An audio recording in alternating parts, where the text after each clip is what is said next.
mos po luan Trumpi me dy porta, pra do më thënë këtej është këtë pacifisti paqidasi me jata aparatet e thella të Departamentit Amerikan të Shtetit kanë fituar terren dhe kanë bindur atë që shkojnë. Ne vazhdojmë të rrugën politike, por në ana tjetër shteti thellë vazhdon të dërgon armët, dërgon gjëra, sepse gjithsesi nuk i dihet as Putini, nuk kemi pse i besojmë kaq shumë sinqeritetit i për shumë, po marrë si hipotezë.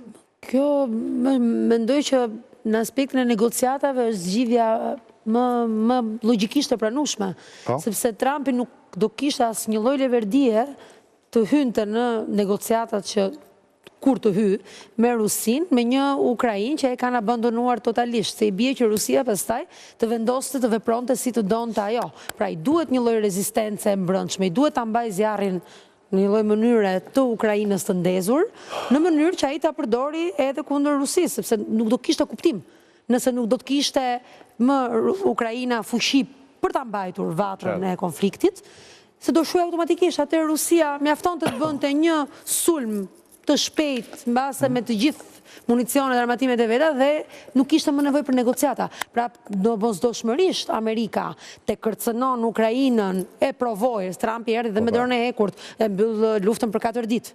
Dhe se arriti dot dhe s'mund të arrinte dot. Ishte thjesht një propagandë. Kjo logjik që ti sapo implementon në këtë analizë është një logjik shumë racionale.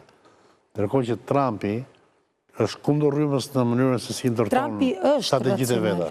Trumpi duket emocional në atë që është konteksti i komunikimit me publikun apo edhe me kanale diplomatike, por në fund ai është jashtëzakonisht racional në atë që është objektivi për ta realizuar dhe nuk punon kurrë në një front. Pra punon me Trumpi punon gjithmonë në shumë pista. Ka gjithmonë shumë pista. Këtë e ka treguar edhe në mënyrën e ardhjes së tij edhe deri presidenti i Amerikës. Se s'ka qenë vetëm një linjë veprimi.